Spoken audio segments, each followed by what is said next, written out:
Good evening and welcome to 8th episode of I Inspire, an initiative by Such News Network. दर्शकों, सच news network के एक initiative है आई inspire और उसी के बारे में आपको बताना चाहूँगा। आई इंस्पायर एक ऐसा इनिशिएटिव है जिसके अंदर जम्मू कश्मीर के जाने माने आर्टिस्ट से, प्रोफेशनल से, बर्डिंग एंटरप्रेन्योर से, लीडर्स से और आर्टिस्ट से हम आपको रूबरू कराते हैं। और ऐसे एक आर्टिस्ट हमारे साथ हैं जिनसे हम आज आपको एक इंस्पायरिंग पर्सनालिटी हैं जिनसे हम आपको रूबरू कराने जा रहे हैं। तो आइए जानते हैं आज के जो हमारे इंस्पायरिंग पर्सनालिटी हैं उनके बारे। आई इंस्पायर्स के 8th एपिसोड में हम आपसे रूबरू कराने जा रहे हैं जम्मू कश्मीर के जाने माने पोइट, डोगरी पोइट और राइटर शेख फयाजी, जो एक बिजनेसमैन हैं, इसके साथ साथ स्पोर्ट्स पर्सन भी रह चुके हैं। उन्हीं से हम आज आपको रूबरू कराने जा रहे हैं। सर, बहुत बहुत स्वागत है आपका सच न्यूज़ नेटवर्क पर।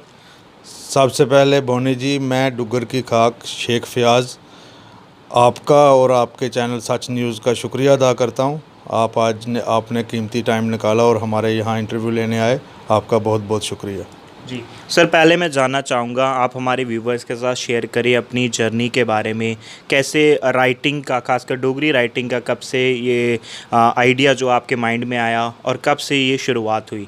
थोड़ा सा आप अपने बारे में भी मैं चाहूँगा आप हमारे व्यूवर्स के साथ शेयर करें और अपनी जर्नी के बारे में शेयर करें।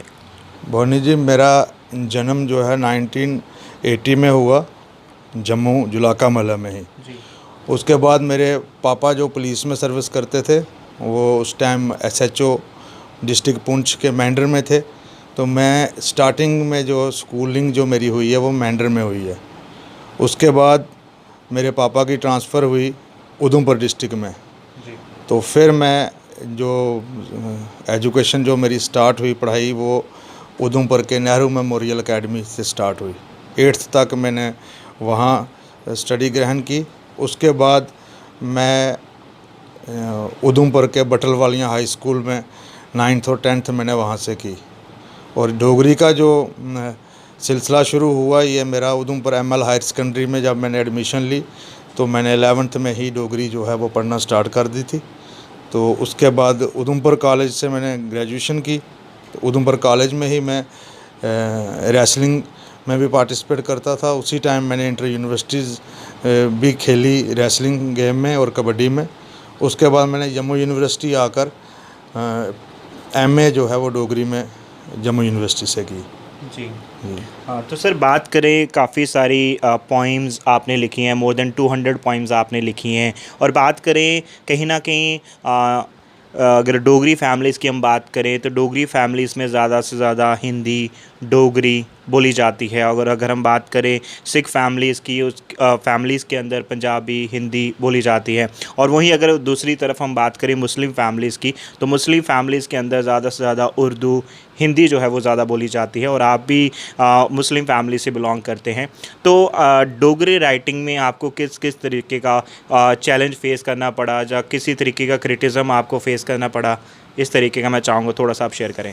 सबसे बड़ी बात यह है कि मुझे जब मैं एडमिशन्स लेता था डोगरी में, तो मुझे वहाँ पे अक्सर ये सवाल जो आप मुझे कर रहे हो ये करने को मिलता था कि जी आप मुस्लिम होकर डोगरी क्यों पढ़ रहे हो। तो इसका ये सीधा सा सवाल है कि डुग्गर प्रदेश में जितने भी लोग रह रहे हैं, चाहे वो मुस्लिम हैं, सिख हैं, हिंदू हैं, वो सब डोगराज हैं।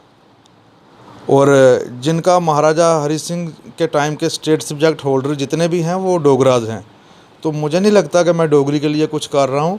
मैं जो भी हूँ वो डोगरी की वजह से हूँ। डोगरी हमारी मातृ भाषा है जी। तो मैं यही कहूँगा कि मुस्लिम, हिंदू, सिख का कोई सवाल नहीं है। यहाँ पे हमारे बुज़ुर्ग जो हैं, हम इधर जम्मू शहर में 300-400 साल से रह रहे हैं।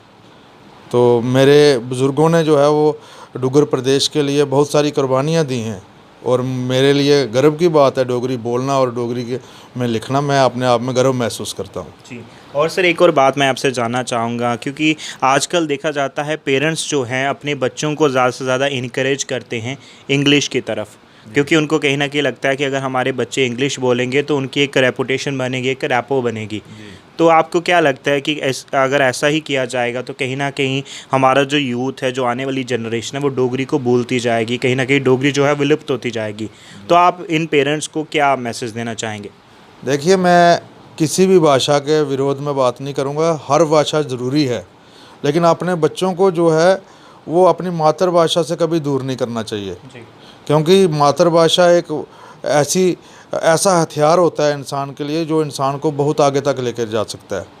इंसान अक्सर जो भी दुनिया में जितनी भी दुनिया है उसमें इंसान सोचता हमेशा अपनी मातृभाषा में है। तो अगर आप बच्चे की सोच को ही मार दोगे तो बच्चा आगे सर्वाइव कैसे करेगा इस दुनिया में। मैं समझता हूँ, मेरा यही संदेश है पेरेंट्स को कि डोगरी कोई ऐसी भाषा नहीं है कि डोगरी में आपके बच्चों का फ्यूचर नहीं है। हमारी डोगरी 8th शेड्यूल में आ चुकी है और सिविल सर्विसेज में भी ऑप्शनल सब्जेक्ट भी डोगरी है। तो मैं सबसे यही अपील करूंगा, आप इंग्लिश भी पढ़ाइए बच्चों को, लेकिन डोगरी से दूर मत कीजिए। और अपने सभी पेरेंट्स के आगे ये अपील है कि अपने प्राइवेट स्कूल्स में जो बच्चे छोड़े हैं उनको अपील करो, आप स्कूल्स में डायरेक्टर से अपील करवाओ कि प्राइवेट स्कूल में भी प्राइमरी लेवल से जो है वो डोगरी होनी चाहिए। जी। और सर बहुत ही अप्रिशिएटेड काम है जो आप कर रहे हैं, कहीं ना कहीं डोगरी को प्रमोट कर रहे हैं। डोगरी के अंदर आप राइटिंग करते हैं, मोर देन 200 पोइम्स आपने लिखी हैं। और सर एक चीज़ देखी जाती है जम्मू कश्मीर की, अगर मैं बात करूं तो कहीं ना कहीं स्कूल्स की मैं बात करूं, कॉलेजेस की बात करूं, तो आजकल जो स्टूडेंट्स हैं उनको कहीं ना कहीं पुश नहीं किया जाता। कहीं ना कहीं डोगरी जो है वो पढ़ाई जाती है, लेकिन एक कह सकते हैं नाम के लिए पढ़ाई जाती है, ज़्यादा उनको पुश नहीं किया जाता डोगरी के लिए। तो आप क्या मैसेज देना चाहेंगे या क्या रिक्वेस्ट करना चाहेंगे एडमिनिस्ट्रेशन को कि डोगरी जो विलुप्त होती जा रही है उसको बचाने का कोई ना कोई प्रयास जो है, कोई इनिशिएटिव जो है वो एडमिनिस्ट्रेशन की तरफ से लिया जाए? मैं एडमिनिस्ट्रेशन को यही कहना चाहता हूँ, एडमिनिस्ट्रेशन का कोई भी आला अधिकारी मेरी आवाज़ ये सुन रहा हो, कि डोगरी की प्रमोशन तभी हो सकती है जब हमारी डोगरी की एप्लीकेशन हर दफ्तर में एक्सेप्ट की जाएगी। हम कोई अपना सवाल देते हैं, कोई भी बात हम जैसे इंग्लिश में एप्लीकेशन देते हैं, हिंदी में देते हैं, वो एप्लीकेशंस हमारी जो है सभी ऑफिस सरकारी दायरों में डोगरी में चलना शुरू हो जाएगी। मैं समझता हूँ कि डोगरी दिनों में अपना वो मुकाम हासिल कर लेगी जो मुकाम डोगरी को मिलना चाहिए। जी जी, बहुत बहुत शुक्रिया। और सर मैं चाहूँगा, डोगरी के अंदर बहुत सारी पोइम्स आपने लिखी है, तो मैं चाहूँगा कोई एक पोइम जो आपके दिल के बहुत करीब है, आप हमारे दर्शकों के साथ जो है वो शेयर करें। मैंने बहुत सारी पोइम्स लिखी हैं, लेकिन आज मैं आपको जो लेटेस्ट लिखी है वो मुझे ये आज अच्छी लग रही है यहाँ बोलना, मैं ये बताना चाहूँगा। इसका शीर्षक है कुर्सी आली चढ़। कुर्सी वाह वाह होंदी अगर कुर्सी च चढ़ नहीं होंदी। कुर्सी वाह वाह होंदी अगर कुर्सी च चढ़ नहीं होंदी। चढ़ होंदी के बला तुस खट्टें खटोलियें पीढ़ियें की फंडिये पलंगें दी चूड़ें च दिखो। तुस खट्टें खटोलियें पीढ़ियें की फंडिये पलंगें दी चूड़ें च दिखो। नहीं लब्भै तां गंढें कशैलियें त्रिउड़ियें ते पित्तें दी कंजारें च दिखो। भुक्खे भाने लिस्सी लामी अपने कम्में च रुज्झी दी ठोई जा लहू तां चढ़ लभदी सुज्जी दी। चढ़ां सारियां चढ़ां गै होंदियां पर कुर्सी आली चढ़ चतर ते किस्मत आली होंदी है। चढ़ां सारियां चढ़ां गै होंदियां पर कुर्सी आली चढ़ चतर ते किस्मत आली होंदी है। चोरें कातलें मूँह जोरें दे बौने हेठ भी नहीं मंदोंदी है। फंडे दे सौखी किरदी नहीं जरीली दुआ भी इसी चढ़दी नहीं। लहू इक्के थारा चुप चपाते चूसने शा डरदी नहीं। कुर्सी आली चढ़ लहू जिसदा जिन्ना पींदी है उन्ना गै उसी दिखी दिखिए जींदी है। उन्ना गै उसी दिखी दिखिए जींदी है। शुक्रिया जी। बहुत अच्छा, अप्रिशिएटेड सर, बहुत बढ़िया आपने पोइम जो है सुनाई है और आई होप हमारे व्यूवर्स को भी पसंद आई होगी। सर मैं अंत में चाहूँगा हमारे यूथ को आप मैसेज दें कोई डोगरी को लेकर, और ख़ासकर आप यूथ के लिए एक आइकन है, यूथ इंस्पिरेशन है। बहुत सारा यूथ आप राइटिंग करते हैं डोगरी में, तो बहुत सारा यूथ आपको फॉलो करता है, उन यूथ को आप क्या मैसेज देना चाहेंगे? सबसे पहले मैं यूथ को ये मैसेज देना चाहता हूँ कि सबसे पहले आप देश के बारे में सोचिए। देश में वही यूथ सोच सकता है जो फिज़िकली फ़िट होगा। आज हमारे डोगरा प्रदेश में बहुत सारा यूथ जो है वो नशे की तरफ लिप्त हो गया, नशे में मुलविस हो गया। पहले तो नशा छोड़े, दूसरा जो पॉलिटिकल लोगों की संगत में जो यूथ आया हुआ है, मेरी उनसे अपील है आप पॉलिटिक्स में भी हिस्सा लें, लेकिन अपनी पढ़ाई को और अपने कीमती टाइम को वेस्ट ना करें। क्योंकि मैं खुद स्टूडेंट लीडर रह चुका हूँ, मुझे जो महसूस हो रहा है वो मैं आपको बता रहा हूँ अपना एक्सपीरियंस, कि कोई भी बड़ा लीडर छोटे लीडर को प्रमोट नहीं करेगा। प्रमोशन आपको खुद ही करनी पड़ेगी। लीडर बड़े कम हैं जो लीडर अपने साथ चलने वाले इंसान को कोई मंजिल तक पहुंचाते हैं। अपना कीमती वक्त जो है वो वेस्ट ना करें और डोगरी के लिए काम करें। अगर आप डोगरी के लिए काम करोगे, आपके देश का भी भला होगा और अपने डुगर प्रदेश का भी भला होगा।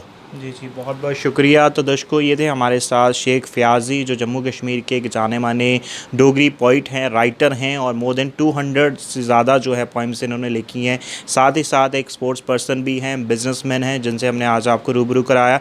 और आई होप इनकी इंस्पायरिंग स्टोरी से हमारे यूथ को, हमारे व्यूवर्स को कुछ ना कुछ इंस्पिरेशन जो है वो ज़रूर मिली है। और अपनी राय को जो है वो ज़रूर आप कमेंट सेक्शन में रखें। इसी के साथ मैं बुनिया आपसे विदा लेता हूँ। जुड़ रहे हैं आप सच न्यूज़ नेटवर्क के साथ। नमस्कार।